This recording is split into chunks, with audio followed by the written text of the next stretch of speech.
하나님의 뜻대로 결정하라. 하나님의 뜻을 아는 방법.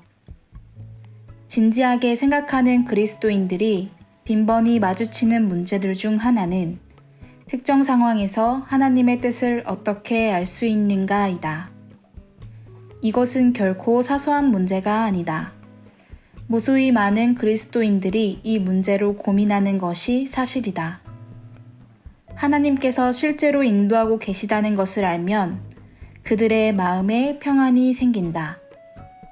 하지만 그런 확신이 생기지 않으면 마음의 평안이 무너지고 대신 불확실성과 두려움이 그 자리를 대신한다. 그들에게 다시 확신이 생기려면 그들에게 도움이 필요하다. 그런 사람들에게 나름대로 도움을 주기 위해 나는 이 글을 쓰는 것이다. 우선 하나님의 영광을 위해 헌신하고 예수 그리스도의 주권에 복종하겠다는 마음이 우리에게 충만해야 한다. 이것은 절대적으로 필요한 것이다. 하나님은 그분의 영광을 위해서만 우리를 인도하신다. 만일 우리가 하나님의 의지에 저항한다면 그분은 우리를 인도하실 수 없다. 무릇 목자는 고집센 양을 인도할 수 없는 법이다. 하나님을 이용하려는 악한 습관은 사라져야 한다. 우리의 목적을 위해 하나님을 이용하려는 시도를 집어치우고 대신 기쁜 마음으로 하나님께 굴복해야 한다. 우리는 그분이 우리를 통해 하나님의 목적을 이루시도록 복종해야 한다. 하나님께 복종하겠다는 온전한 마음이 우리에게 충만하다면 우리는 하나님의 인도하심을 받을 수 있다고 믿어도 좋다. 이런 사실을 가르치는 성경 구절이 너무 많기 때문에 나는 어떤 구절부터 인용해야 좋을지 모를 정도이다. 여기서는 굳이 성경 구절을 인용하지 않고 다만 한 가지를 말해두겠다. 우리는 그런 성경 구절이 모두 진리의 말씀이라고 믿으면 된다. 우리 그리스도인들은 하루하루를 살아가면서 많은 결정을 내려야 하는데 이를 다음과 같이 4가지로 분류할 수 있다. 첫째, 하나님께서 단호하게 노라고 말씀하시는 것들이 있다. 둘째, 하나님께서 역시 단호하게 예스라고 말씀하시는 것들이 있다.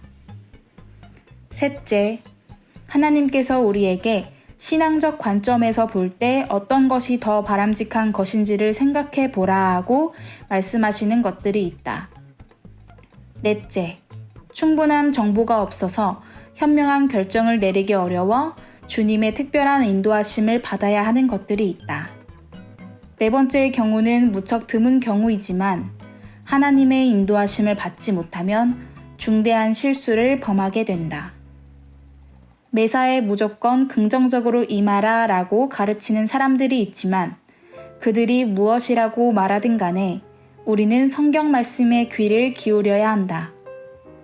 사실 성경이 우리 그리스도인들에게 금하는 것들이 많다.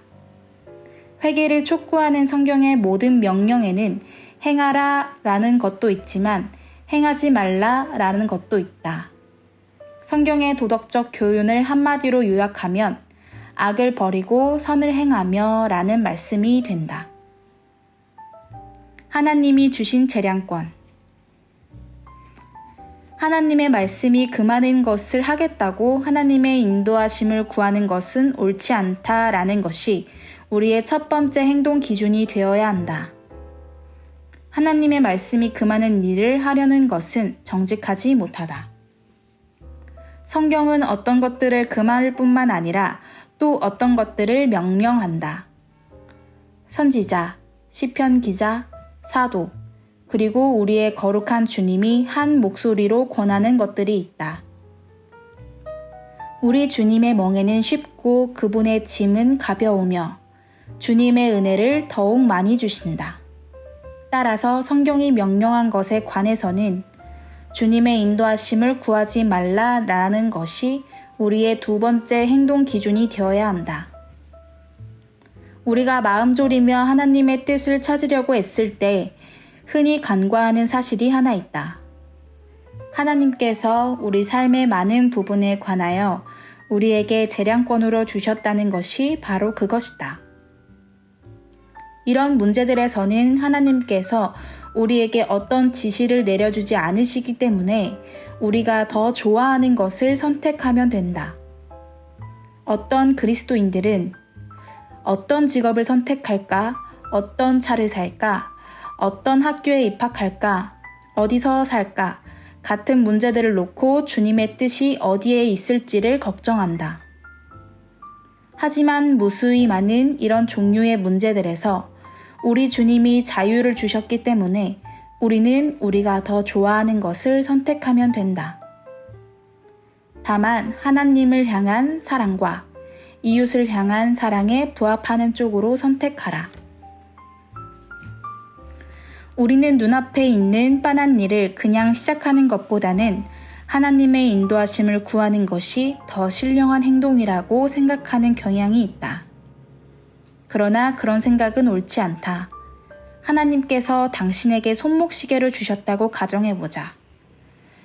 그럴 경우 시계를 들여다보는 것보다 하나님께 시간을 물어보는 것이 더 하나님의 영광을 드러낼까? 만일 하나님께서 선원에게 나침반을 주셨다면 나침반을 보고 항해하는 것보다 하나님 앞에 무릎 꿇고 땀을 흘리며 오 하나님, 어느 방향으로 가야 할지를 보여주십시오 라고 기도하면 하나님이 더 기뻐하실까? 그렇지는 않을 것이다. 성경이 특별히 금하거나 명령하는 것들이 아니라면 우리가 재량권을 발휘하여 현명한 선택을 하는 것이 하나님의 뜻이다. 목자가 양들을 인도하는 것은 사실이지만 양들이 매 순간마다 어느 지점에서 풀을 뜯어 먹어야 할지를 결정해 주는 것은 아니다.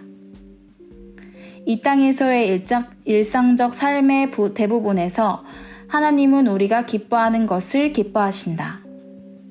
우리가 새처럼 자유롭게 되어 아무 근심 걱정 없이 솟아오르며 창조주를 찬양하는 것이 하나님의 뜻이다. 많은 경우 하나님께서는 우리에게 어떤 한 가지 선택을 강요하지 않고 여러 가지들 중 어느 것이라도 선택하라고 말씀하신다. 기쁜 마음으로 그리스도께 온전히 복종하는 남자나 여자는 잘못된 선택을 할 수 없다. 그들의 선택은 어떤 것이라도 옳다. 하나님의 약속을 붙들라. 그렇다면 이제 또 다른 경우에 대해 살펴보자. 흔히 있는 일은 아니지만 우리가 중대한 결정을 내려야 할 때가 있다. 우리의 선택에 따라 엄청난 결과가 예상되는 일에 대해 성경이 분명한 지침을 주지 않는 경우에는 우리가 양자택일을 해야 할 것이다. 그런 상황이 찾아오면 우리는 우리를 올바로 인도하겠다는 하나님의 성실한 약속을 붙들어야 한다. 그런 약속을 말하는 성경 구절 2개를 인용해보자. 너희 중에 누구든지 지혜가 부족하거든 모든 사람에게 후히 주시고 꾸짖지 아니하시는 하나님께 구하라. 그리하면 주시리라. 오직 믿음으로 구하고 조금도 의심하지 말라. 야고보서 1장 5절 6절. 너희의 구속자시요 이스라엘의 거룩하신 이이신 여호와께서 이르시되 나는 내게 유익하도록 가르치고 너를 마땅히 행할 길로 인도하는 내 하나님 여호와라. 사사기 48장 17절. 당신의 문제를 가지고 주님 앞으로 나아가라. 또한 하나님의 약속을 그분께 상기시켜 드려라. 그런 다음에는 자리에서 일어나 당신이 보기에 최선의 것을 선택하라. 둘 중에 어떤 것을 선택하더라도 잘못되지는 않을 것이다. 하나님께서는 당신이 실수하도록 내버려 두지 않으실 것이다.